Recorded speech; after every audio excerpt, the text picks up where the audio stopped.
recevez ce si célèbre bannissement, mais avant tout pour parler de ce livre que peut-être vous avez déjà, ou sinon vous aurez forcément à la fin de la soirée, que vous devez lire. Voilà. C'est pas un ordre rabbinique, non, c'est juste mon conseil de lire ce livre de Jean-François Benzel.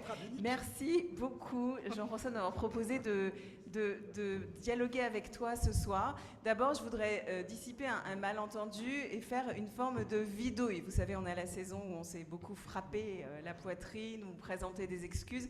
Je voudrais en fait éloigner tout malentendu. Moi, je suis absolument pas une spécialiste de Spinoza.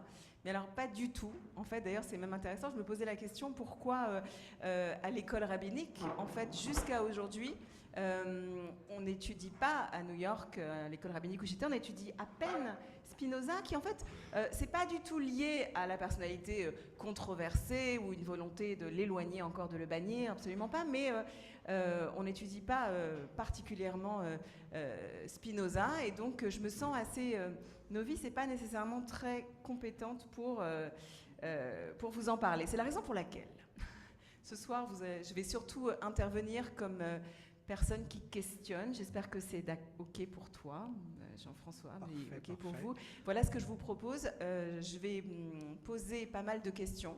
Je vous propose que peut-être pendant environ 40-45 minutes, on dialogue tous les deux sur le livre, sur Spinoza, sur le contexte historique aussi, qui me semble pas du tout anodin de l'affaire Spinoza, et peut-être sur ses répercussions modernes.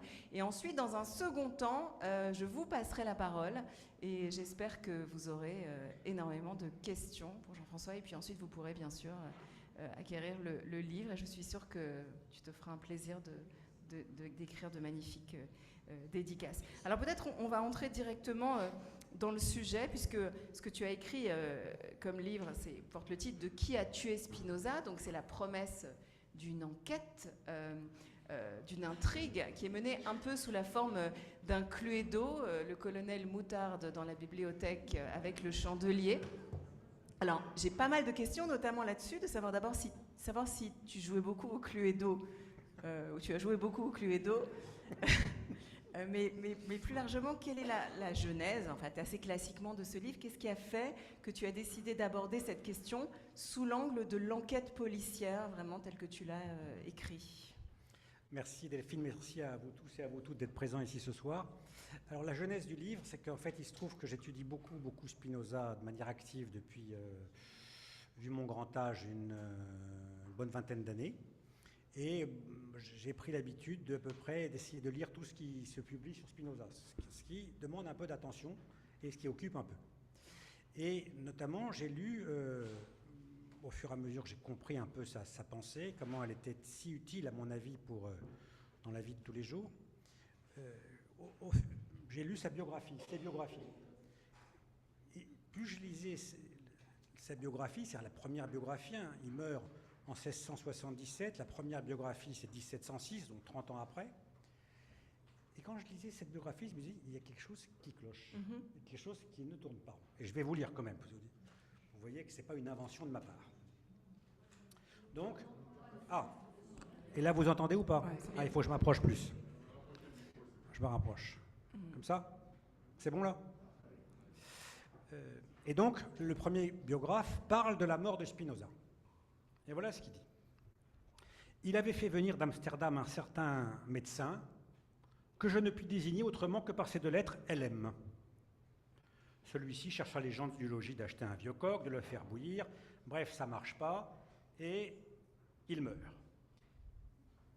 Et il nous raconte, l'auteur, le biographe, que en fait, ce LM, dont il ne peut pas nous donner le nom, mais il ne peut que le mentionner que par ses initiales, eh bien, il l'avait saisi, Spinoza à peine refroidi, l'argent qui se trouvait sous la table, un couteau à manche d'argent pour s'enrichir et partir sans qu'on le remarque.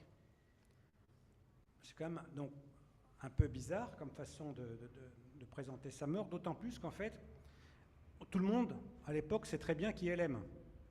Spinoza l'appelle LM dans les lettres qu'il écrit. LM, on sait très bien que c'est Lodewijk Meyer, et c'est l'un des grands amis de Spinoza. L'un de ceux qui ont partagé sa vie, qui l'ont aidé à bâtir son éthique, qui l'ont aidé à bâtir ses principes de la philosophie de Descartes, dont il fait la préface. Et LM, c'est un homme assez particulier puisque c'est un luthérien défroqué. Il a rejeté le luthéranisme et il a rejeté la religion de manière extrêmement violente. Or, il se trouve que Colérus, qui lui écrit la première biographie, est un pasteur luthérien. Donc en fait, il le charge. Est-il envisageable, au fur et à mesure que j'ai lu le livre, que LM, l'un des plus proches amis de Spinoza, soit venu l'ausculter, alors qu'il n'avait pas vu depuis des années, et qu'il se soit conduit un peu comme un voleur? C'est complètement impossible. Et donc je me suis dit, mais là il se passe quelque chose, et en fait, on veut nous présenter Spinoza comme un homme, un sage, qui souffrait un peu, qui avait peut-être une tuberculose, que la poussière de verre, parce son métier c'était de polisseur de lentilles. C'est d'ailleurs le meilleur d'Europe, tout le monde venait le voir. C'est-à-dire, c'était l'époque où on commençait à diagnostiquer la lumière, l'infiniment grand, les lunettes astronomiques, mais aussi l'infiniment petit, et toute l'intelligence éclairée en matière d'optique venait s'approvisionner chez Spinoza. C'était le marchand de lentilles des grands savants en matière d'optique. On le présente comme il était malade et il serait mort dans son lit. En fait, quand j'ai lu ça, au fur et à mesure, je me suis dit, non, en fait, c'est pas possible. Il n'a pas pu être mort dans son lit. Et j'ai fait le rapprochement avec Rushdie. Rushdie, lui, c'est sûr qu'il c'est pas dans son, on se dit qu'il va avoir du mal à mourir dans son lit, au train où vont les choses. Et Rushdie, il s'en est pris aux religieux, au pouvoir religieux. Spinoza, lui, il s'en est pris à peu près à tout ce qui avait du pouvoir. C'est-à-dire les religieux, parce qu'à l'époque, les religieux avaient beaucoup de pouvoir, notamment les rabbins, hein, pas que les rabbins. Le clergé en général. Le clergé en général, hein. Peut-être qu'il n'enseigne pas, c'est parce qu'il est très très dur vis-à-vis des rabbins. Et des pasteurs et des prêtres. Donc il s'en est pris au monde de la religion, au clergé, il s'en est pris au pouvoir politique. Donc il a été d'une grande violence contre tous ceux qui avaient du pouvoir. Je t'interromps juste une seconde, excuse-moi, pour essayer peut-être que tu nous décrives, pour ceux qui ne connaissent pas la situation, d'une certaine manière, qui sont les suspects, on dirait, dans une enquête? C'est-à-dire, qui a des bonnes raisons de vouloir la mort de Spinoza dans ce contexte? Parce qu'ils sont nombreux, comme tu le dis. Qui s'est mis à dos? D'abord, il s'est mis à dos la communauté juive. La communauté juive a décidé de l'exclure dans un acte d'exclusion extrêmement violent, un kherem. Je crois qu'il n'y en a pas de plus dur qui ait été écrit contre une personne. Donc la communauté juive a cherché à l'exclure, mais ils l'ont exclu sans le mettre à mort.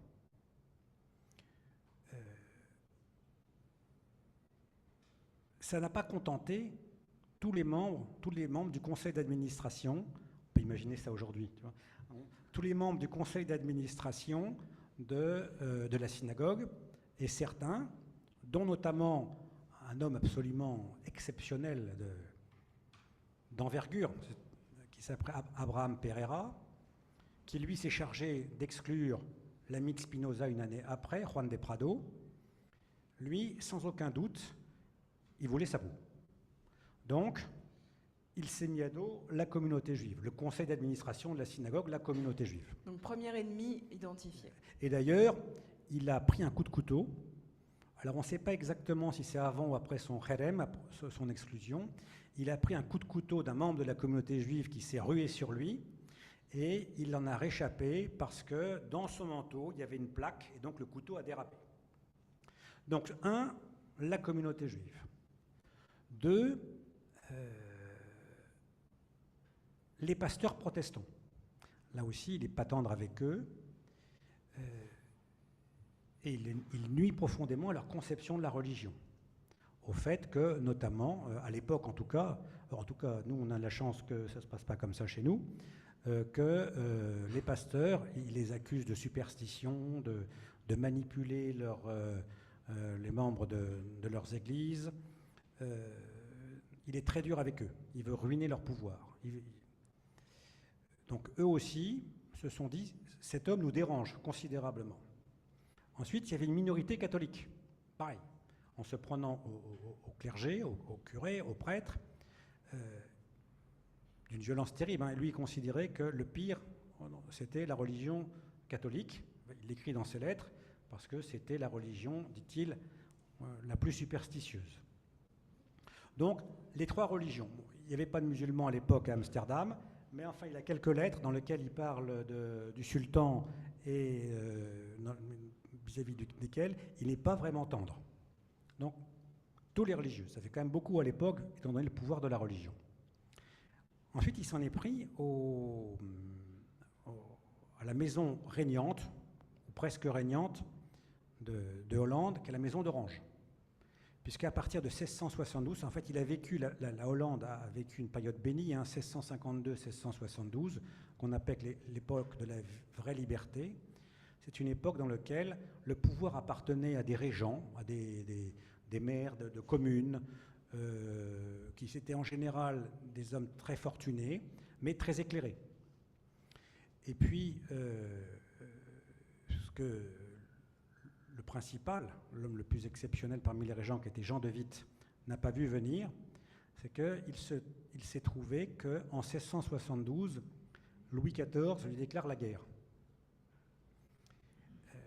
Et en tout cas, on constate qu'il n'a pas su gérer le français, puisque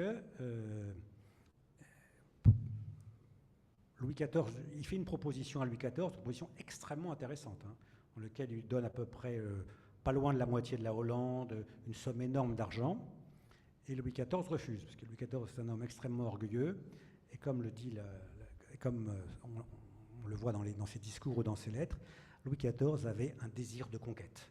C'est-à-dire, il s'est réveillé un beau matin en disant « Bien, je vais aller conquérir la Hollande ». Je pense que ça s'est passé à peu près comme ça. Et il n'avait pas du tout envie de faire un accord avec De Witt. Il voulait envahir, montrer que c'était le seigneur de l'Europe. De Witt perd contre les Français. Il perd contre les Français. Et à ce moment-là, la maison qui était à l'origine de l'indépendance des Provinces-Unies, comme on les appelle, la Hollande et les autres 6 provinces, alors la dynastie qui avait permis l'indépendance des Provinces-Unies, qui est la dynastie d'Orange, on l'appelle Orange parce qu'ils étaient aussi les propriétaires d'un comté autour de la ville d'Orange dans le sud de la France, reprend le pouvoir et elle tient pour la restauration de la monarchie. Et Spinoza combat de manière extrêmement dure la monarchie. Pour lui, même s'il évoluera un peu dans la suite, le meilleur régime, c'est la démocratie. Donc, il se met à dos le pouvoir politique, qui se dit, il faut que je le surveille parce qu'il peut me gêner. Et puis, il se met à dos aussi l'université, comme si ça ne suffisait pas. L'université, à l'époque, elle était travaillée par 2 courants adverses. Le courant des religieux, parce qu'à l'époque, ce n'était pas tout à fait séparé, donc des pasteurs qui étaient aussi des universitaires, et d'autre part, les cartésiens. Descartes a eu un rôle considérable en Hollande. C'est là qu'il a écrit à peu près tous ses grands livres.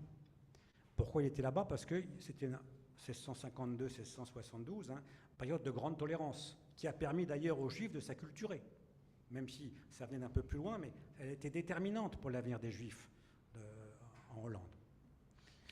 Et Spinoza apparaissait pour le grand public au départ comme le plus grand des cartésiens. Et d'ailleurs, il avait démarré dans la philosophie, quand il s'est fait exclure de la communauté, il s'est dit qu'est-ce que je vais faire? Et donc, il a compris qu'il lui fallait un travail manuel pour gagner sa vie. Et il s'est beaucoup intéressé à la grande philosophie de l'époque, celle qui change la donne, qui est la philosophie de Descartes. C'était devenu le meilleur commentateur de Descartes. D'ailleurs, il s'est fait connaître par ses principes de la philosophie de Descartes, qui est son premier livre, dans lequel il explique, selon lui, la philosophie de Descartes. Et donc les cartésiens, Spinoza est assimilé aux cartésiens. Or, Descartes avait toujours pris soin de ne pas attaquer la religion. Il disait, il y a les affaires de la raison, ça c'est pour la science, et puis il y a les affaires de la religion qui ne relèvent pas de la raison, et ça c'est une autre affaire. Et il disait, moi, pas compétent en matière de religion. Mais à partir du moment où Spinoza, assimilé aux cartésiens, commence à taper de manière extrêmement violente sur le monde de la religion, sur les religieux, alors ils craignent que Spinoza les entraîne dans le ravin. Ils craignent, à raison d'ailleurs, d'être assimilés à des spinozistes et de dire, vous voyez bien qu'il faut qu'on parle les cartésiens, puisqu'il faut toujours juger l'arbre à son fruit. Si le fruit du cartésianisme, c'est Spinoza, alors il faut abattre le tronc. Et donc les cartésiens se mettent à se dire, comment est-ce qu'on va pouvoir empêcher cet individu de nous nuire? Et ils lui tendent un certain nombre de guet-apens. Donc, tout ça, c'est des suspects. Voilà. Ça fait quand même beaucoup pour un seul homme, si vous voulez. Ce qui m'amène à ma question suivante, c'est qu'on comprend de ta description que c'est un homme qui, d'une certaine manière, a l'habitude ou a créé une situation ou peut-être se met dans une situation où il est un peu seul contre le monde autour de lui. Et ma question est, dans quelle mesure, on ne va pas faire une analyse psychologique ou psychanalytique nécessairement de Spinoza là, mais dans quelle mesure, d'après toi, son identité marane, parce que ça on n'en a pas encore parlé, a ou n'a pas quelque chose à voir avec ça? Parce que bon, vous savez sans doute tous que Spinoza est un héritier des maranes, l'Espagne, le Portugal, et puis Amsterdam, cette installation. Donc d'une certaine manière, il y a dans son essence, dans son identité, une identité d'outsider, parce que finalement le maranisme, c'est presque le juif du juif, on pourrait dire, c'est-à-dire celui qui n'appartient pas tout à fait, en aucune circonstance. C'est comme si Spinoza était pour toujours un outsider, et en fait tout ce que tu viens d'énoncer là fait de lui un outsider à n'importe quel système religieux et politique autour de lui. Est-ce que pour toi c'est un lien qui peut se faire ou pas nécessairement? Il sait ce que c'est que se cacher. Ça c'est vrai. Il y a un grand auteur qui s'appelle Léo Strauss qui a essayé de démontrer, je trouve que la démonstration des bombes n'est pas très concluante, mais en tout cas elle s'étudie, il montre qu'il écrit de manière cachée. Donc il sait ce que c'est qu'une double nature. Il sait effectivement ce que c'est que d'être relégué dans un système. Il sait très bien ce que c'est qu'être outsider, et en tout cas ça ne lui fait pas peur. Quand je dis ça ne lui fait pas peur, il y a eu d'autres cas comme lui. Il y a d'autres cas quand même terribles. Uriel d'Acosta, Uriel d'Acosta qui est un autre, on peut dire hérétique là pour le coup. Il était aussi un marane, mais quand on est marane, en fait, concrètement, ça veut dire on ne sait pas très bien qui on est. On est juif, on est catholique, on n'est rien des deux, on ne comprend plus ce qui se passe en matière de religion, on ne sait pas très bien, on est quand même perdu quand on est marane. Et donc, Uriel d'Acosta, lui, ne savait pas où il en était, il a abjuré, il est revenu à la synagogue, il a réabjuré, il est revenu, là ils l'ont pris et il s'est suicidé. Lui, ça s'est passé à peu près comme ça. Lui, il sait ce que c'est qu'un train, il a tiré les leçons, et puis quand il avait 8 ans, il voit très bien ce qu'il arrive à Uriel d'Acosta. Il faut imaginer une synagogue, prenons ici, d'accord? Donc cet hérétique, convaincu d'hérésie, puisque c'est ça, en fait il est étendu là, dans le sol, les bras écartés, et on lui passe dessus, après avoir reçu les 39 coups de fouet. C'est-à-dire qu'on lui marche dessus à la sortie de la synagogue. Après les 39 coups de fouet. Oui. Donc c'est sûr que lui, il a vu ça, et sans aucun doute, il s'est dit, moi, je ne vais pas vivre ça. Et d'ailleurs, quand le RM sera prononcé contre lui, il n'est pas là. Donc, il sait ce que c'est qu'être un outsider, il sait ce que c'est qu'être un minoritaire parmi les minoritaires. Ça ne lui fait pas peur. Il a des convictions très fortes, et d'ailleurs, il n'a pas besoin d'avoir une communauté. En fait, c'est ça qu'il a marqué, c'est qu'il n'a pas besoin d'avoir une communauté. Il théorisera d'ailleurs son rapport au judaïsme, on peut dire en ces termes, puisqu'il considère que le judaïsme n'a plus de raison d'être, c'est-à-dire qu'il n'y a plus de raison qu'il y ait de communauté juive, puisqu'il dit la loi, la halacha, les lois des juifs n'ont de raison que quand il y avait un État juif. Mais depuis les 70, même avant, enfin moins 63, à partir du moment où Pompée envahit la Judée, mais enfin 70 sûrement avec la destruction du temple, il n'y a plus d'État juif. Donc lui, il dit, j'ai pas besoin de m'abriter dans une communauté. Il ne veut pas de communauté, ça c'est clair. Donc, en ce sens, oui, je pense qu'il a réfléchi sur ce que c'est que la solitude. En fait, un Maran, quand il réfléchit sur la solitude et pour le coup, sur son absence d'identité. Ou c'est quoi son identité? C'est une sorte de Hajar. Sans aucun doute, oui. Alors, peut-être on peut revenir un instant, parce que peut-être qu'il y a des gens ici qui ne savent pas exactement ce que la synagogue lui reproche parmi ses idées fondamentales. En quelques mots, et tu ajouteras sans doute des éléments, Jean-François, il y a plusieurs idées très fortes dans ce que considère Spinoza, notamment le fait que la Bible n'est pas d'origine divine. Ça, vous imaginez que ce n'est pas quelque chose qui fait nécessairement très plaisir aux rabbins et à la synagogue. L'idée que Dieu est la nature, vous savez, cette idée d'un divin dans la nature, qui en fait élimine toute idée du transcendant d'une certaine manière, parce que si on est enveloppé du divin dans la nature et la matière, ça suggère que nos prières ne servent à rien, puisqu'il n'y a pas besoin d'avoir recours à un pouvoir transcendant. Donc ça encore, c'est quelque peu problématique pour la synagogue.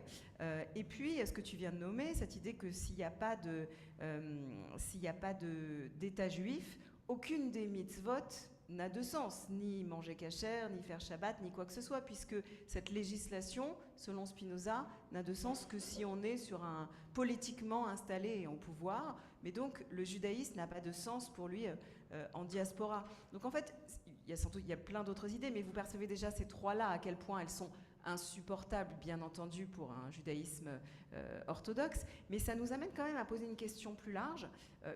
Est-ce que tu serais d'accord avec moi pour dire que moi j'ai souvent le sentiment, dans ma petite micro-connaissance de Spinoza, que d'une certaine manière, il ne comprend rien au judaïsme de diaspora. Est-ce que c'est quelque chose avec lequel tu serais d'accord ou pas du tout?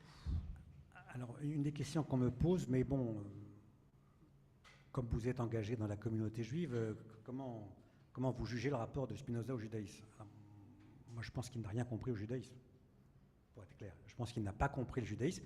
Mais d'ailleurs, peut-être que le judaïsme de l'époque ne se comprenait pas comme nous, on le comprend aujourd'hui quand même aussi.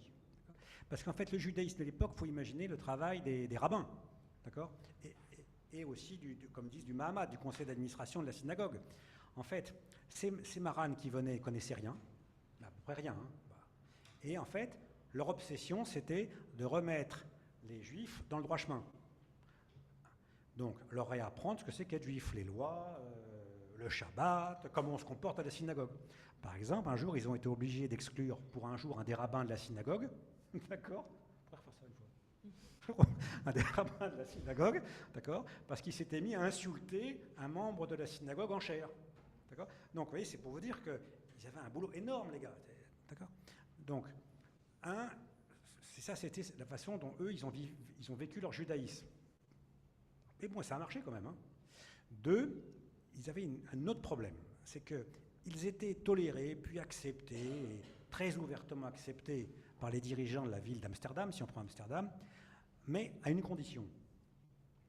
C'est pas de vague.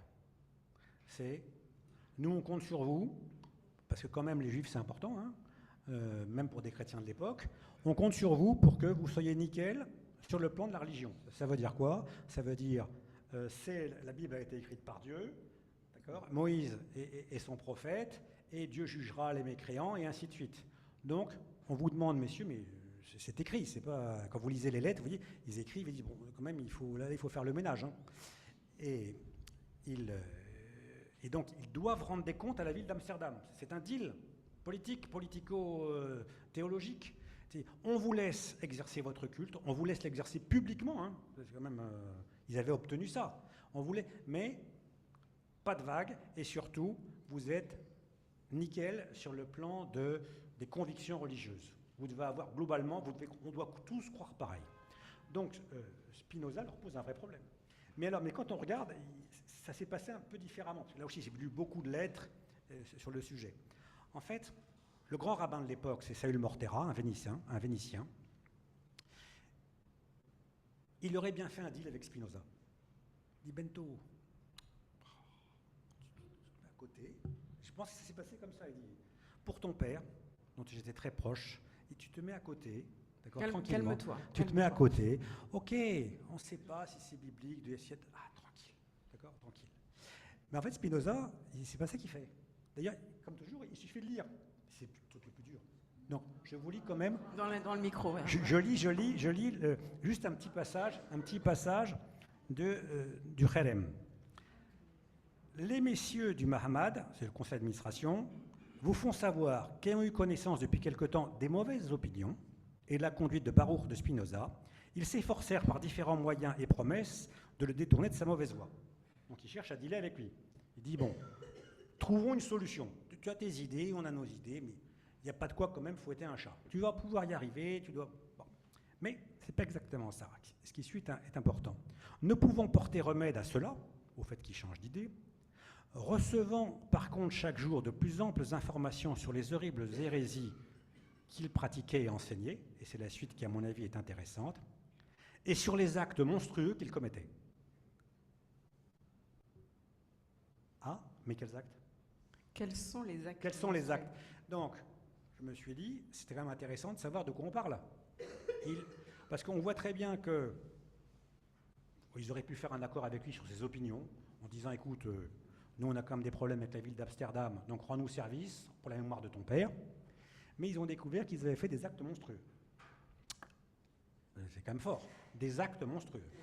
Et donc je me suis posé la question, mais c'est quoi les actes monstrueux? En fait, je pense qu'il ne peut y en avoir qu'un seul. On dit que, comme son père avait des dettes, quand son père est décédé, pour éviter de reprendre les dettes, il s'est mis, ce qui était interdit par la communauté, sous la juridiction des tribunaux civils d'Amsterdam, et cette juridiction faisait, comme il était encore mineur, il ne supportait pas les dettes. Est-ce que ça, c'est un acte monstrueux? Non, on pensait que tu allais nous révéler un truc plus croustillant. Voilà, attends, ça vient. En fait, non. C'est qu'en fait, 1656, donc il naît le 24 novembre 1632, et il est l'objet du Kherem le 27 juillet 1656, 23 ans. 1656, c'est l'année à laquelle les Quakers c'est une secte protestante, ça existe toujours aux États-Unis, il y en a, hein. Enfin ils doivent venir d'Écosse. Les Quakers étaient persuadés qu'il allait se passer quelque chose d'extrêmement important, puisqu'ils avaient fait des petits calculs de poche. Ils se disaient, en fait, entre Jésus et le déluge, il y a 1656 ans, je ne sais pas d'où ça vient, enfin c'est leur idée. Et donc, entre 0 et l'année 1656, il va forcément se passer quelque chose. Quelque chose, c'est quoi? La venue du Messie. Et donc, ce qui doit précéder la venue du Messie, c'est la conversion des Juifs. Et donc, les Quakers, ils décident, ils disent, eh ben voilà, les Juifs, ils sont à Amsterdam, on va donc aller les convertir. C'est normal. Et donc, il y a une lettre sur la conversion des Juifs qui est distribuée par les Quakers en Hollande.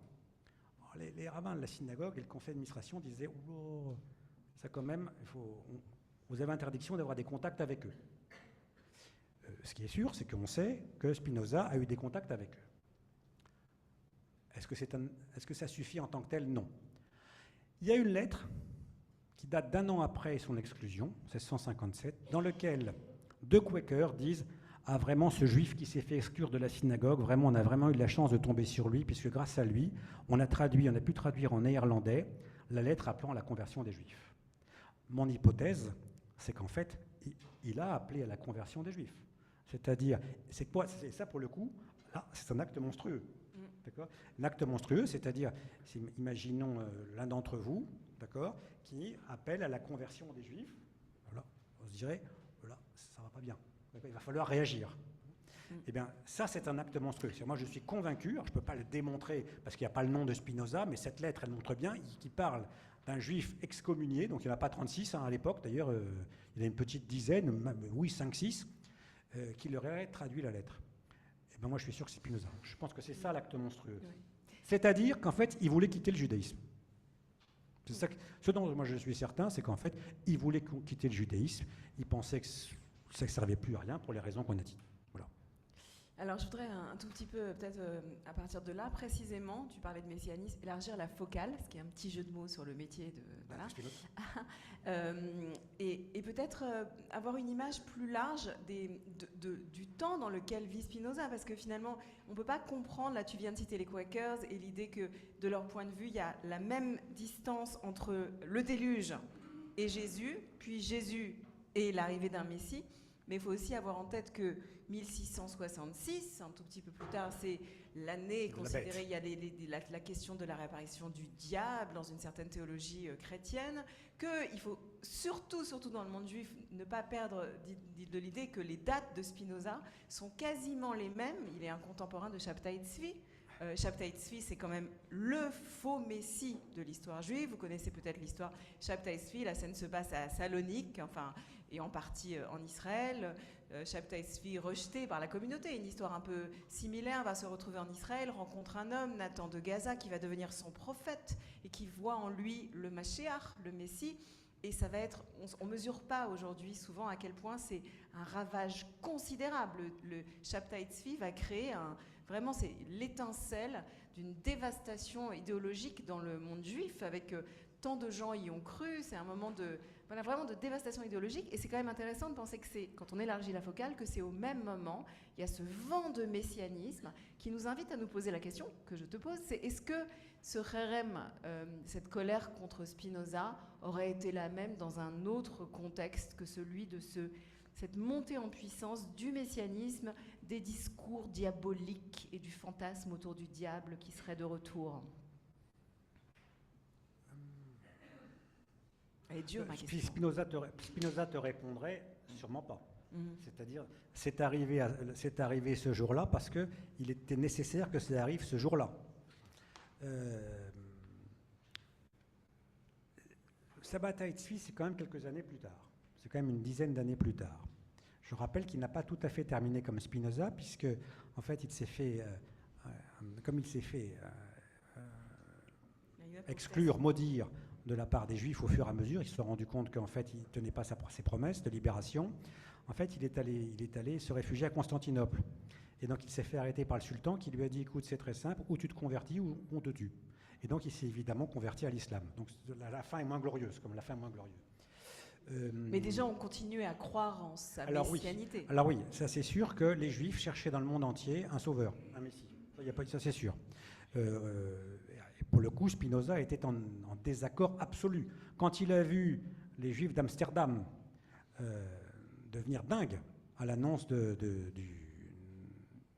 Messie, Shabtai Tzvi, il faisait des choses qui leur étaient interdites. Il dansait avec les rouleaux de la Torah dans la ville d'Amsterdam, publiquement. Là, c'était interdit.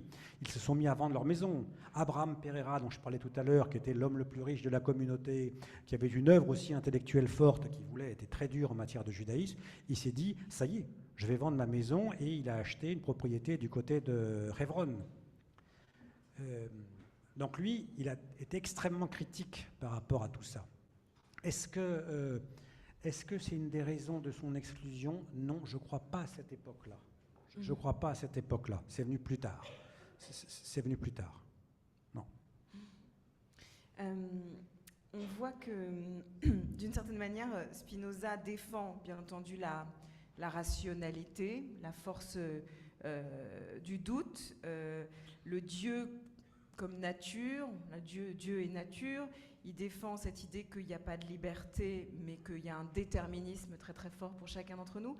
J'ai envie de replacer cette fois-ci dans un contexte, faire un saut dans le temps, contexte finalement moderne, c'est maintenant que ton livre sort, dans un contexte où on pourrait dire qu'il y a précisément autour de nous, chez beaucoup de gens, un manque de rationalité, une problématique de gens qui sont incapables de douter ou de remettre en question leur opinion, une interrogation légitime sur la place qu'on n'a pas su faire à la nature dans notre rapport au sacré, et également des avancées de la psychanalyse qui font qu'on comprend aujourd'hui de plus en plus qu'effectivement, nous ne sommes pas libres et nous sommes extrêmement déterminés. Est-ce que d'une certaine manière, Spinoza n'avait pas raison avant son temps, trop tôt? Est-ce qu'on n'a pas besoin finalement de plus de spinozisme aujourd'hui dans notre société? Ah, moi, je suis convaincu qu'évidemment.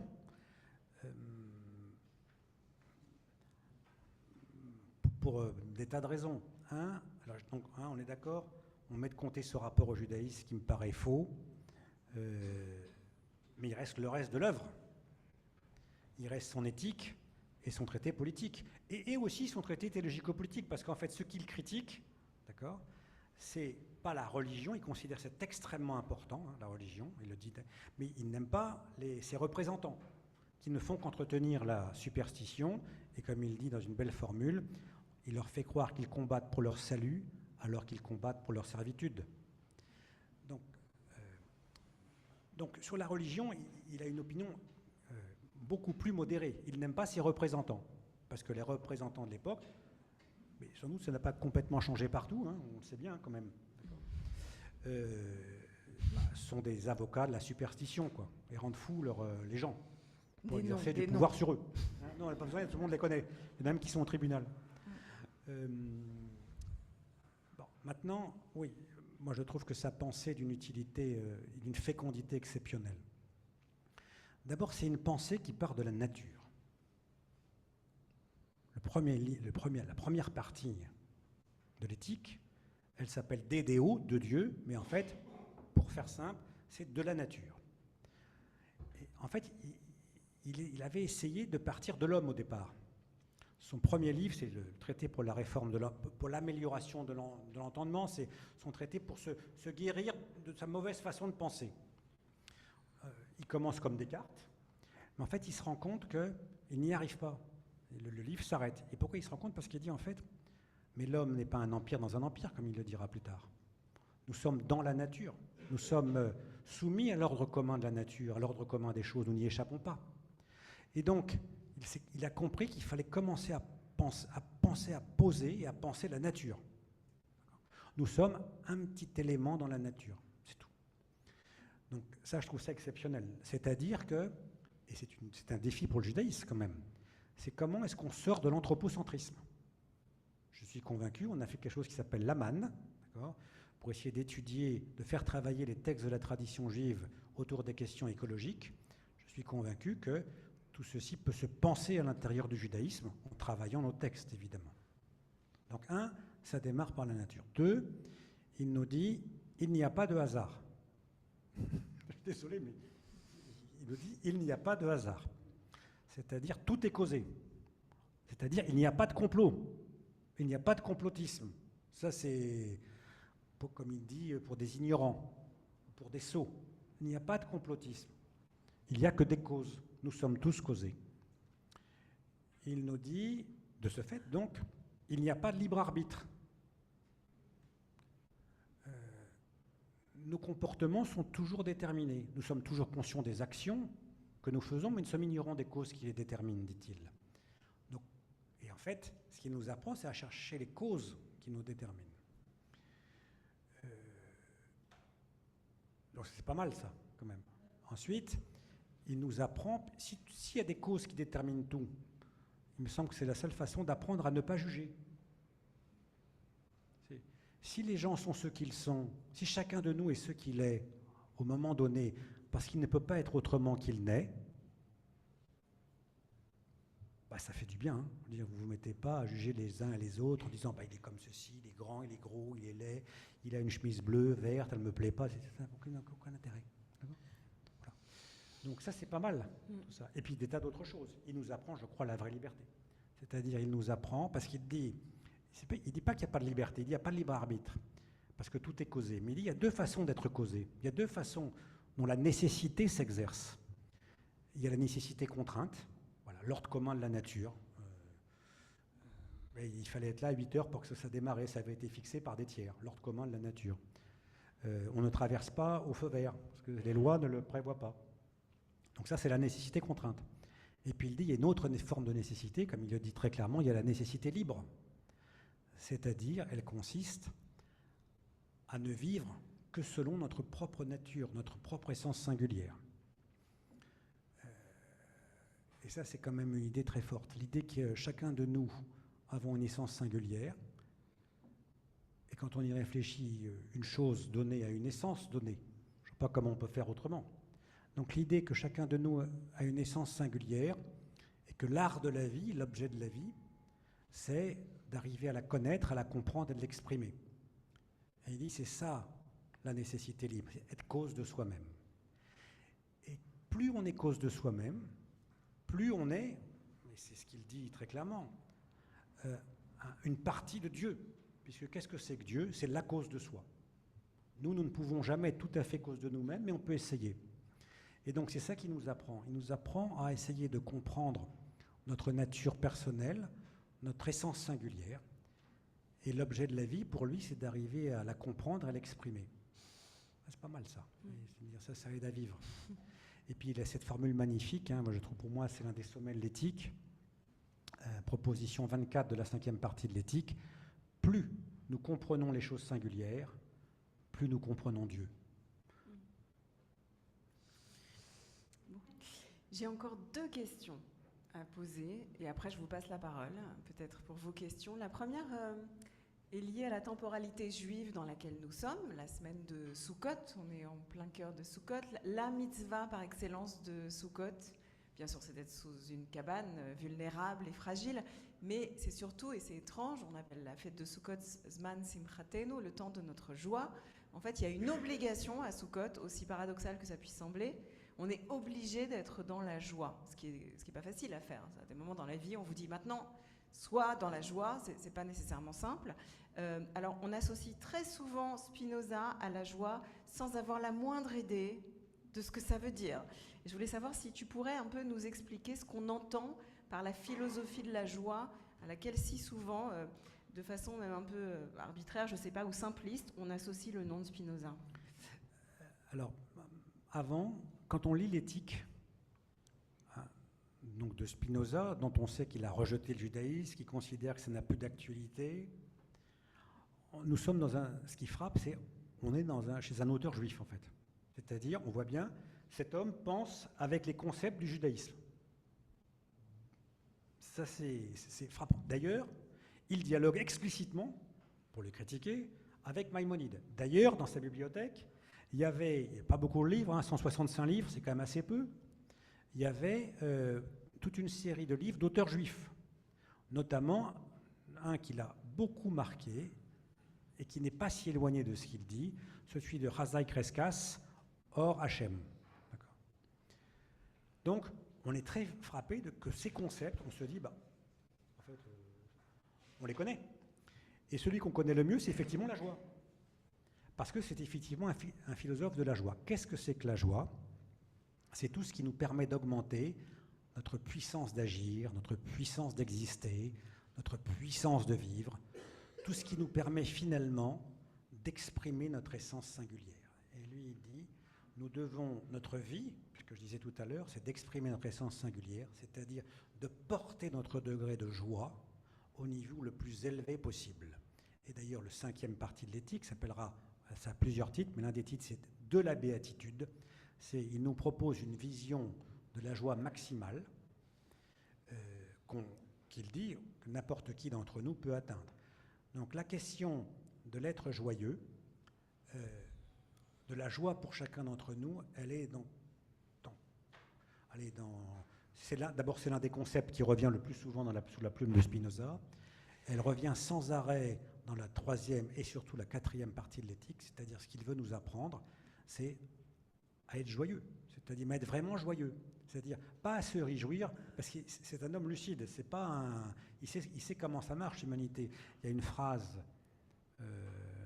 proposition 20 de la partie 4, dans laquelle il dit « Qui imagine détruit celui qu'il a en haine, qui imagine détruit celui que je hais, sera joyeux. » Il dit « Non, ça, c'est pas la vraie joie. » D'accord ? Il sait très bien comment ça marche, l'espèce humaine.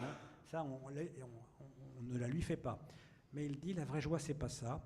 La vraie joie à laquelle nous devons tendre, qui donne de la sérénité, qui donne ce qu'il appelle de l'acquiescement à soi-même. » C'est un des concepts qui revient sans arrêt dans la plume de Spinoza. La vraie joie, c'est de dire oui à ce que chacun de nous est, c'est-à-dire qu'il faut le trouver, il faut le comprendre, et ça, il faut une vie, et très souvent, une vie ne suffit pas, et il faut l'exprimer. Et donc, sous sa plume, la question de la joie est déterminante. Est-ce que, j'ai pas trouvé de traces, est-ce que on célébrait Sukkot comme cela à son époque? Je ne sais pas. Oui. Si, j'imagine qu'on a conservé dans le Talmud déjà cette idée de la joie. Mais est-ce que eux, à Amsterdam, je ne sais pas. Voilà, on n'a pas de photo d'époque. Il n'y a pas de... Bien que j'ai un tableau, on m'a offert un tableau. Donc, ils avaient 3 synagogues. Donc, 3 synagogues. Dans le micro, parce qu'on t'entend. 3 synagogues à Amsterdam, donc c'était des luttes incessantes entre les communautés juives, rien de neuf sous le soleil.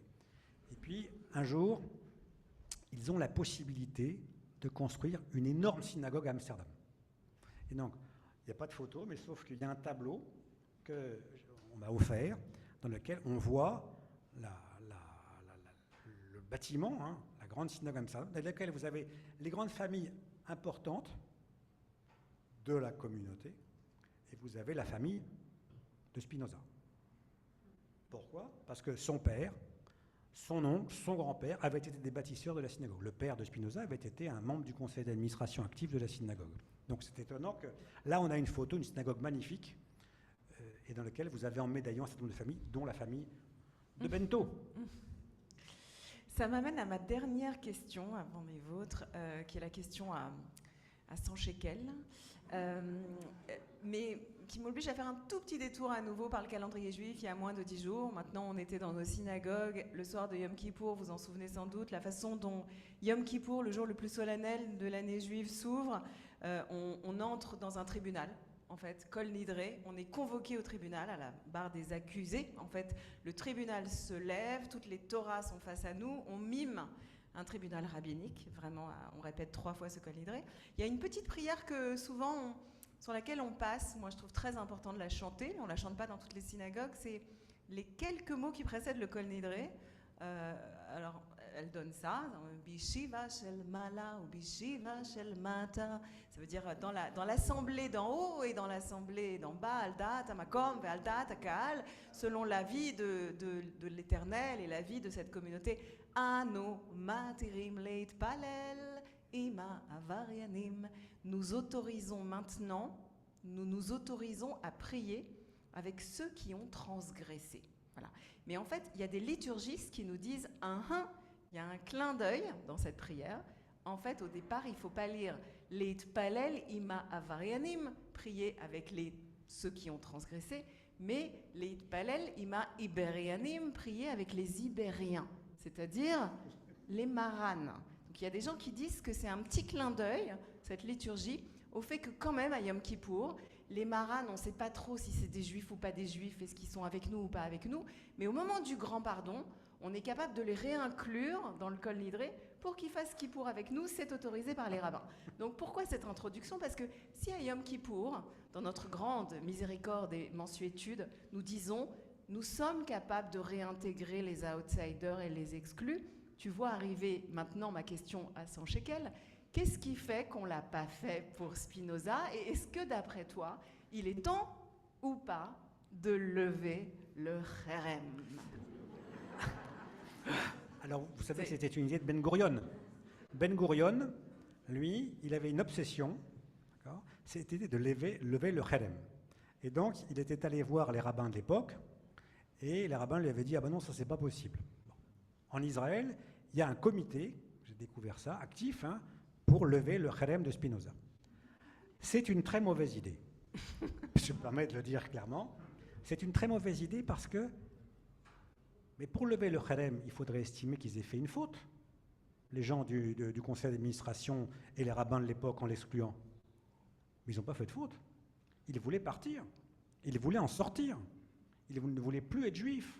Ils voulaient arrêter cette histoire-là. Donc ça n'a aucun sens. Ça serait agir contre sa volonté que de le réintégrer. Donc non, il ne faut sûrement pas le réintégrer. Il est là où il est et laissons-le tranquille. En tout cas, ça serait agir contre ses volontés, ses pensées, contre tout ce qu'il a construit. Donc évidemment, on se dit, c'est quand même dommage qu'un homme aussi génial, il ait quitté le bateau. C'est ça en fait le sujet. Comment est-ce qu'on peut faire pour garder avec nous un petit gars, Bento, dans le bateau? Eh bien, ce n'est pas possible. Il ne le voulait pas. Il faut être honnête, c'est tout. Est-ce que ça enlève quelque chose au judaïsme? Pas une seconde, puisque je pense qu'il ne comprenait pas le judaïsme. Enfin, en tout cas, il avait une compréhension du judaïsme tel qu'on le... Oh non, parce que non, pas seulement tel qu'on la comprenait à l'époque. Moi, je suis convaincu qu'il est passé à côté du judaïsme pour des tas de raisons, d'ailleurs. Donc non, il faut le laisser là où il est, puis il faut lire ses ouvrages, en revanche, que ça fait quand même du bien, même beaucoup de bien. Voilà. On n'a pas besoin de lui dans le judaïsme, mais comme juif, mais on a besoin de lui comme philosophe pour vivre. Moi, je m'arrête là, mais j'aimerais bien maintenant vous passer la parole. Peut-être si vous avez des questions. Oui, il y a des mains qui se lèvent, superbe. Je vais répéter à chaque fois la question si vous le voulez bien. D'abord, bravo à toi.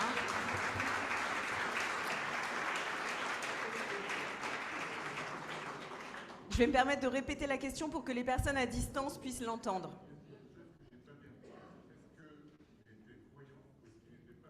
La question.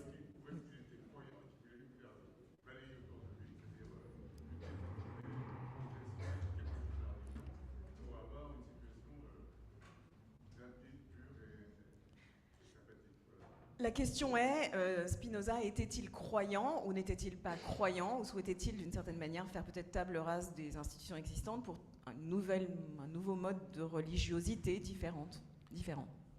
Alors, il n'était pas du tout croyant pour lui-même. Il ne croyait pas. En fait, il a une idée de Dieu qui n'est pas du tout celle du judaïsme.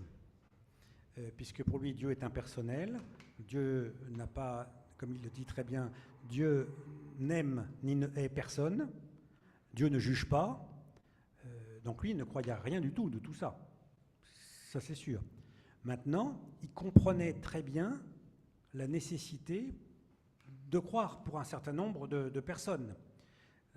Il faut bien comprendre qu'il n'est pas du tout opposé à la religion, bien même penser d'une certaine façon, c'est-à-dire débarrasser de la superstition, et c'est quand même bien ce qu'on cherche à faire ici, quand même, dans nos mouvements, quand même.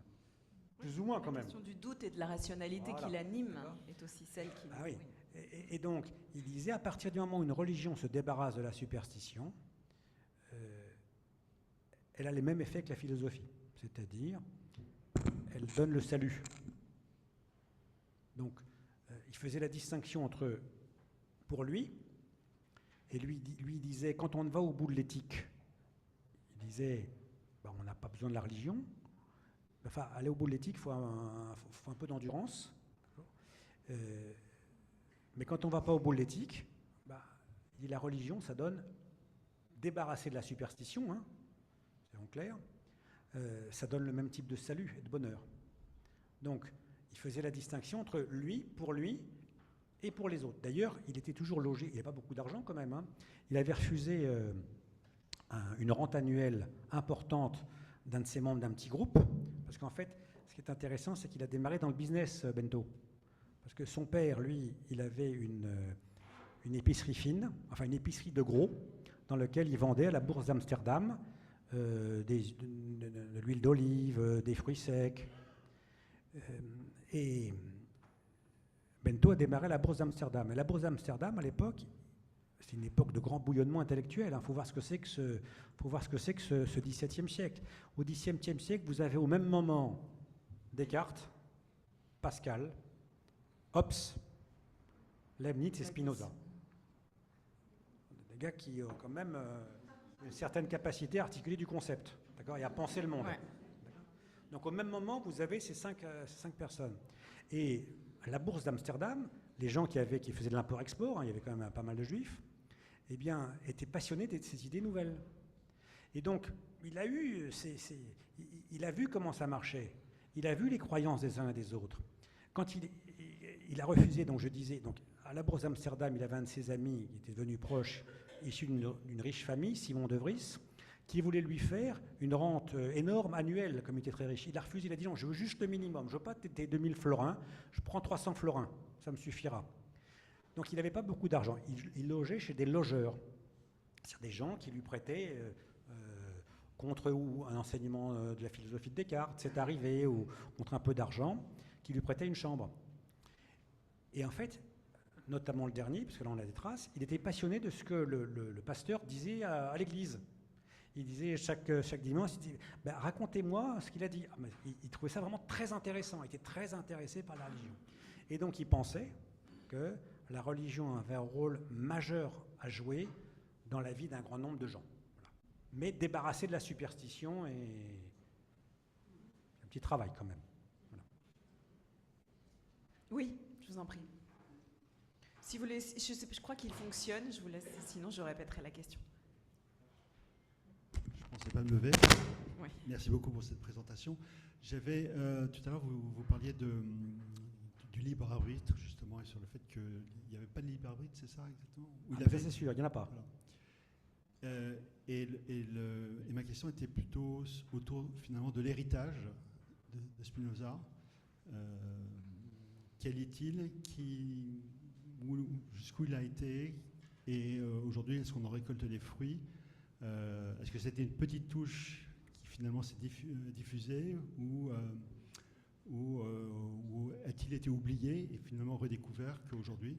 Donc voilà à peu près le message, ce que je voudrais vous entendre. En fait, c'est une question difficile pour des raisons historiques. La question, voilà, c'est je vais répéter la question. En fait, la question tourne autour de l'héritage de Spinoza. Est-ce qu'il a été finalement, quel est son héritage aujourd'hui? Est-ce qu'il a été oublié et aujourd'hui les gens le connaissent? Ou alors est-ce que tout au long des siècles, finalement, les graines qu'il a plantées, vous me dites si je traduis bien votre pensée, les graines qu'il a plantées ont poussé, et d'une certaine manière, nous serions tous alors des héritiers de Spinoza. Voilà, l'héritage de Spinoza.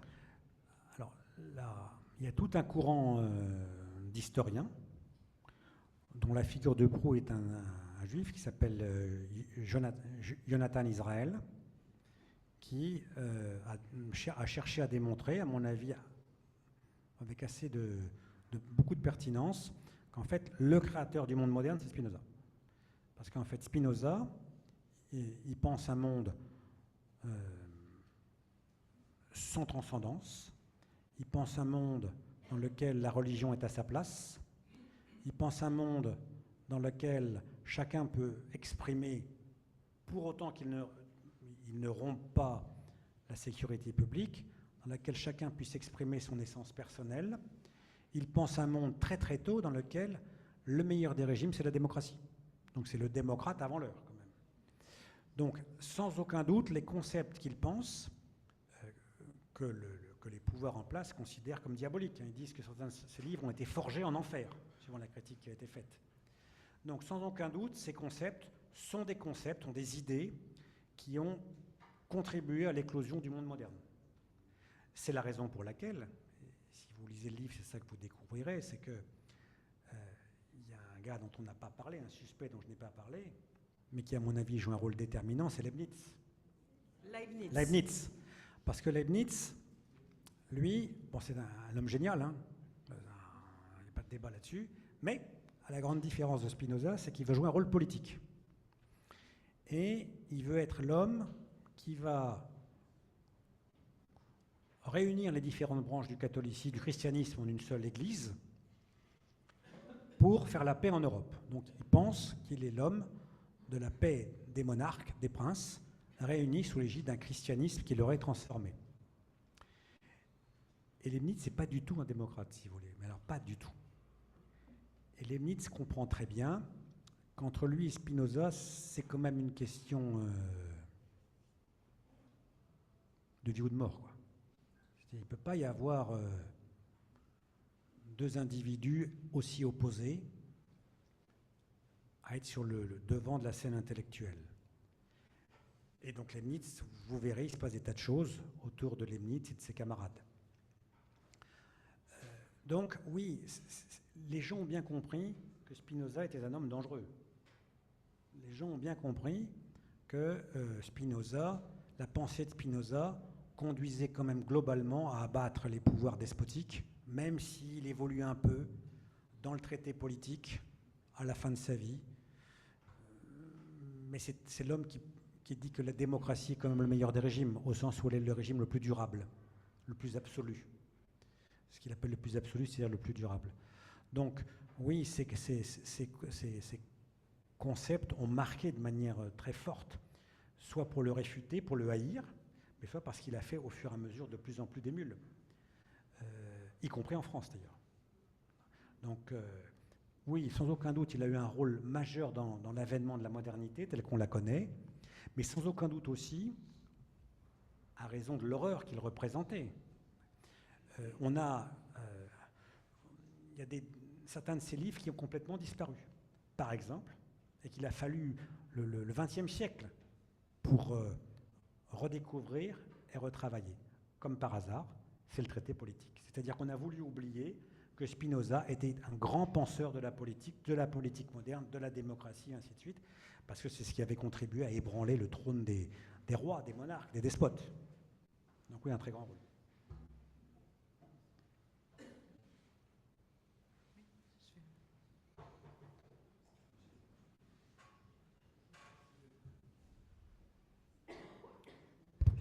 vais quitter un peu le monde religieux et essayer de projeter Spinoza dans notre monde, en exagérant un peu.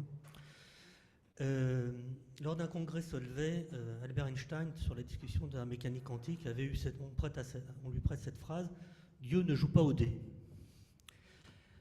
Et donc apparemment... Signé Spinoza. Voilà, c'est ça. Voilà. Apparemment, Spinoza ne serait pas un adepte de la mécanique quantique. Ah bah non, mais Dieu ne joue pas au dé. Il n'y a pas de hasard. Il ne joue à rien du, d'ailleurs, Dieu ne joue à rien du tout, d'ailleurs. Tout à fait. À dire vrai. Voilà. En le projetant un peu sur le monde moderne, s'il n'y a pas de hasard, une causalité à tout, on pourrait dire, en le projetant aujourd'hui, Spinoza ne serait-il pas un complotiste, puisque à toute cause, il y a une manœuvre quelconque, et non pas simplement des interactions qui sont dues à des équations extrêmement compliquées. Et toi-même, Jean-François, je me dis, franchement, dans ton introduction à la présentation du livre, tu nous dis, finalement, Spinoza n'est pas mort par hasard. C'est pas le hasard de quelques poussières de silice qui l'ont tué, mais il y a une main derrière cette mort. Il n'est pas mort dans son lit, il est mort pour une cause. Est-ce que tu ne serais pas un peu complotiste, finalement? Alors, donc vous avez entendu la... Ah, vous n'avez pas entendu. Bon, là, en fait, voilà, la question lui posait que finalement, puisque dès le départ, Jean-François suggérait qu'il y avait une main derrière l'assassinat de Spinoza, que ce n'était pas l'œuvre du hasard, voilà, se poser la question, en fait, de est-ce que finalement... comment se concilie le spinozisme avec la question du complotisme, pur hasard ou pas pur hasard, causalité. Bref, Jean-François, es-tu là par hasard? Alors effectivement, je ne suis pas là par hasard puisque j'ai été invité. Donc, mais vous voyez, j'ai été invité, donc il n'y a pas de complot. C'est-à-dire, il n'y a pas de manigance, il n'y a pas de manœuvre. La causalité, ce n'est pas de la manœuvre, ce n'est pas de la manigance. C'est-à-dire qu'il n'y a pas des gens qui ourdissent des plans pour vous nuire. Ça n'existe pas. Il y a des causes à tout. Voilà. Et une cause, ce n'est pas une manigance. Donc, c'est très différent. D'ailleurs, je pense que c'est opposé. Le complotisme, c'est croire qu'il y a des groupes d'individus, comme ça, dans notre dos, qui gouvernent nos destins et qui veulent nous conduire à faire telle chose plutôt que telle autre. Ça fait partie des causes. C'est vrai que ça peut aussi exister. Mais la causalité, être causé, on fait des tas de choses parce qu'on est causé, il n'y a pas de complot. Tous les jours, d'ailleurs. On se lève, il y a le réveil, il n'y a pas de complot. D'accord ? Donc, non. Le complotisme, c'est quelque chose qui est hors de son champ de pensée. D'ailleurs, je ne crois pas. Il peut y avoir de vrais complots. Auquel cas, c'est de la cause. Mais l'idée de dire qu'à tout ce qui se passe, il y a nécessairement un complot, des gens qui ourdissent des plans, ainsi de suite, pas une seconde. Quand la tuile tombe du toit, alors que vous passez dessous par hasard, c'est pas un complot. Alors, si c'est un complot, c'est-à-dire il faut savoir qui peut vous avoir nui, qui peut avoir voulu regarder, mais c'est de la cause. Il n'y a pas de complot. Complot, c'est de la pensée magique. Et ce que Spinoza nous apprend, c'est à sortir de la pensée magique. Et ce qu'il dit, voilà, on peut simplifier aussi, c'est que c'est pas parce qu'on ne croit pas au libre arbitre qu'on est complotiste, en fait. Voilà, ça n'a rien à voir. Oui. Ça n'a rien à voir, c'est sûr. Donc oui, non, je ne suis pas complotiste. Oui, je vous en prie. Alors, je vais vous demander de poser votre question haut et je vais la répéter parce qu'apparemment, dans le micro, on n'entend pas de toute façon. Je vous en prie.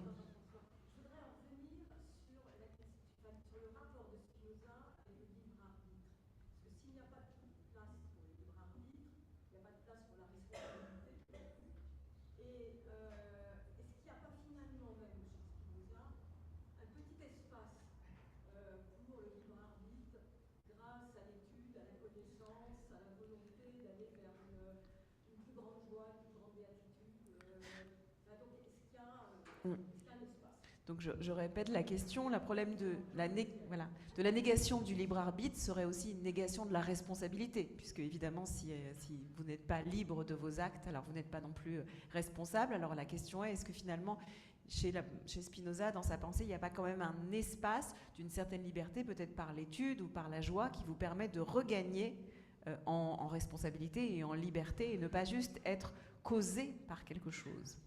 Alors là, on est au cœur de l'éthique. On lui a fait le reproche, qui est un bon reproche quand même, qui est s'il n'y a pas de libre arbitre, alors on est responsable de rien. Ce à quoi Spinoza répond, assurément, quand un chien est victime de la rage, vous ne vous posez pas la question de savoir s'il est responsable de la rage. On l'abat et c'est tout. C'est un exemple qu'il donne.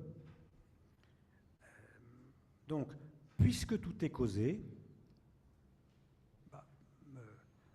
il ne faut pas en vouloir aux gens, quoi. Vous traversez au passage Clotet, et puis un gars qui est très pressé parce qu'il doit aller chercher son fils à l'école, fait pas attention, vous renverse. Il est responsable? Est-ce qu'il aurait pu ne pas le faire? Peut-être pas. Donc lui, il pense dans ces termes-là. Donc il n'y a jamais de responsabilité? Alors, on a barre sur quoi? La question, c'est on a barre sur quoi? On a un pouvoir sur quoi? On a effectivement un pouvoir qui est le pouvoir de la vraie liberté, de la nécessité libre. C'est-à-dire, ce qu'on peut apprendre dans une vie, dit-il, c'est à exprimer, à connaître, à ne pas être déterminé par le monde extérieur, mais à n'être déterminé que par nous-mêmes. Et il dit, c'est-à-dire à n'être causé que par nous-mêmes. Si nous ne sommes causés que par nous-mêmes et pas par le monde extérieur, lui, il appelle ça la liberté. C'est-à-dire qu'il nous permet d'être responsables de nous-mêmes. C'est ça, d'être cause de soi-même, si on peut dire. Ça ne va pas très bien la responsabilité chez Spinoza, mais il nous enseigne, et c'est toute la 5e partie de l'éthique, la béatitude, la liberté suprême, c'est d'arriver à être responsable de nous-mêmes, comptable de nos actes quand même. Mais il faut faire un énorme travail sur soi. C'est un travail de toute une vie. Et c'est comme ça qu'il en sort. C'est-à-dire, il n'y a pas de fatalité pour le coup, puisque précisément on peut sortir du déterminisme de la nature. Il n'y a pas de fatalité, ça demande un certain travail de chercher à comprendre ce qui nous constitue et comment faire en sorte que nous arrivions à exprimer notre essence personnelle, notre essence singulière. C'est ça qui nous enseigne. Ça ne se pense pas en termes de... Et si on peut dire que si on arrive à ça, alors on peut être responsable de ses actes. Voilà. Mais naturellement, on n'est pas responsable. Voilà. Ce que dirait Spinoza, c'est que naturellement, nous ne sommes pas responsables de nos actes et qu'une vie d'homme, de femme, ça permet d'atteindre ce degré de responsabilité suprême. Oui, il dirait ça, sans aucun doute. Je me tourne vers vous, peut-être on va prendre une ou deux questions encore. Peut-être je vais donner la possibilité à quelqu'un, une ou deux questions, et puis après on vous donnera la possibilité de peut-être de faire signer le livre. Je n'ai pas regardé dans cette direction, je ne sais pas si... Oui.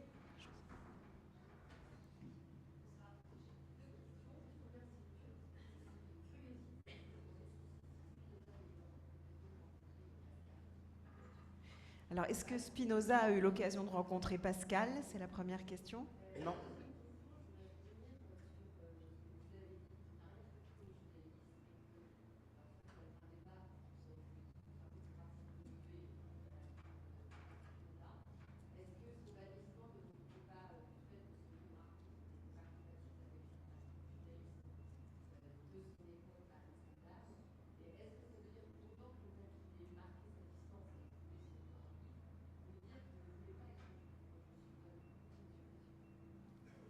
Alors moi, donc il n'a pas rencontré Pascal, ça c'est sûr. Mais pour lui, le judaïsme n'avait plus aucun sens. C'est-à-dire qu'il le dit très clairement dans le traité théologico-politique, le judaïsme, c'est la législation de l'État des Juifs. À partir du moment où il n'y a plus d'État des Juifs, il n'y a plus de judaïsme. Pour lui, ça n'avait aucun sens. Il dit quand même bizarrement, quelque part dans le TTP, il dit, je vous dis ce qu'il dit, hein, c'est pas moi qui le dis, il dit, si leur religion, qui n'est plus du tout dans l'aventure, hein, si leur religion, la religion de ces gens-là, ne les avait pas autant efféminés, no comment, c'est ce qu'il dit, d'accord, alors ils pourraient retrouver un État. Il dit... Donc c'est un sioniste. C'est ça, c'est-à-dire en fait, c'est une sorte de crypto-sioniste aussi. C'est ça qui est un peu étonnant. C'est dit, Si, alors on ne sait pas très bien ce que ça veut dire, que pour le coup, là, c'est un peu, mais c'est bien ce qu'il dit, hein, quand même. Là, c'est un peu obscur. C'est-à-dire, si... Obscur, mais à la fois, les Juifs ont souvent été accusés d'être féminisés en diaspora, d'une manière ou d'une autre. Il reprend une D'être rhétorique. faible, c'est ça, d'être les Oui, faibles. c'est-à-dire d'être faible, d'aimer le pouvoir et l'argent, et d'être lascif, enfin, comme les femmes, infiables. Alors, oui. Non, peut-être qu'ils visent tout ça. En tout cas, il dit, si leur religion ils pensent que c'est leur religion qui les a conduits à être comme ça, alors, effectivement, ils pourraient retrouver le chemin d'un État. Donc, comme tu dis, il y a du crypto-sionisme Spinoza, ça c'est possible. D'accord ? Très bien. Une dernière question. Oui, même Paul. Bonjour Monsieur le Président. Moi j'ai une question parce que vous nous remettez dans les pattes le cas Spinoza, ce qui est quand même pas un petit cas parmi les cas. Et il y a une dizaine d'années à peu près, Spinoza était revenu dans le débat intellectuel, notamment dans les milieux juifs, justement à cause du traité théologico-politique et à travers une analyse renouvelée du traité théologico-politique, notamment par un personnage comme Jean-Claude Milner et les études lévinassiennes qui ont vu dans ce traité théologico-politique les armes posées pour un antisémitisme moderne. Notamment, à l'intérieur, on avait très clairement dit que les Juifs étaient des imbéciles soumis à la loi, et il y avait, dont un que vous venez de relever à l'intérieur, le côté féminin des Juifs, qui était souvent répété, qui a été répété tout au long de l'histoire quand même, et toute une série d'autres clichés sur le judaïsme, sur les Juifs, qui dépassent le judaïsme. Maintenant, ma question c'est vis-à-vis de cette charge, ce moment, il y a une dizaine d'années, Spinoza qui a justement travaillé avec la communauté juive, quelle est votre position justement vis-à-vis du judaïsme ? Donc je répète pour ceux qui sont à distance, peut-être n'ont pas entendu, ces dernières années, certains philosophes ou penseurs ont suggéré qu'il y avait chez Spinoza ou dans le traité des graines d'un antisémitisme, d'une certaine manière, d'une rhétorique antisémite traditionnelle sur la question de la soumission des Juifs à la loi ou à une loi absurde, sur la question de la féminisation des Juifs, etc. Et donc la question est, comment est-ce que toi tu réagirais à ces accusations ? Je crois qu'elles sont vraies. C'est-à-dire, je le dis d'ailleurs dans le livre, en un commentaire, je dis en fait il était devenu antisémite, quoi. Alors le mot est un peu anachronique puisqu'il est inventé à la fin du 19e siècle, mais oui, je crois que c'est vrai, oui. D'ailleurs, oui, enfin, je pense qu'on peut difficilement dire autrement. Certains disent qu'il faut lire les choses autrement, mais non, je pense que c'est vrai, oui. Non, vraiment, il ne voulait plus du tout en être. Il considérait qu'il n'avait plus rien à voir à faire avec les Juifs, que c'était dépassé. Milner a raison, je pense qu'il raconte n'importe quoi, sciemment, sur la situation des Juifs en Espagne. Enfin, quand même, non. Il faut être lucide. Mais ce qui est bien avec Spinoza, c'est qu'il ne nous demande pas de l'admirer. Ça, c'est pas mal. Il dit d'ailleurs, l'admiration, très très mauvais pour la santé. Évitez l'admiration si vous voulez vivre heureux. Et donc, accessoirement, je ne vous demande pas de m'admirer. Et là, je dis, ça c'est sympathique. D'accord ? Parce qu'effectivement, on ne peut pas l'admirer pour son côté antisémite, pour faire un raccourci. On ne peut pas l'admirer pour la façon dont il n'a pas compris le judaïsme. On ne peut pas l'admirer pour la façon dont il considère les Juifs et ainsi de suite. Donc, il nous dit, d'ailleurs, il ne voulait pas vraiment de disciples. Ses livres, à part les principes de la philosophie de Descartes, n'ont pas été publiés de son vivant, l'éthique, le traité politique, d'accord, ou quand ils ont été publiés, c'est de manière anonyme. Bon, certes, le TTP, c'est anonyme, mais on a vu que c'était anonyme signé Spinoza. Donc ces gens se sont bien rendus compte qu'il avait un auteur. Mais en fait, ce qu'il voulait, c'est nous être utile à chacun d'entre nous et pas qu'on l'admire. Et ça, je trouve ça bien. Ça nous permet d'être autonomes. Voilà. Donc oui, je pense que Milner a raison. Alors, bon, Paul m'a un petit peu ruiné ma toute dernière question sur laquelle je voulais conclure, qui était quand même une question cette fois à 200 shekels. Ça va me coûter c'était cher. de te demander, est-ce que tu, en tant que président de Judaïsme en Mouvement, tu recruterais Spinoza comme rabbin dans cette communauté ou pas ? Et conclure là-dessus. C'est tentant, c'est tentant. C'est tentant, mais ce ne serait pas sage. Voilà. Pas rationnel. Pas très rationnel. Bon. Mais d'un autre côté, Ivry, d'accord, ça veut dire passer, le passeur, mais ça veut aussi dire le transgresseur, quand même. Mais en tant que responsable d'une institution, non, on ne peut pas jouer avec ça. Voilà. Donc la réponse est non. Merci beaucoup à vous de votre présence.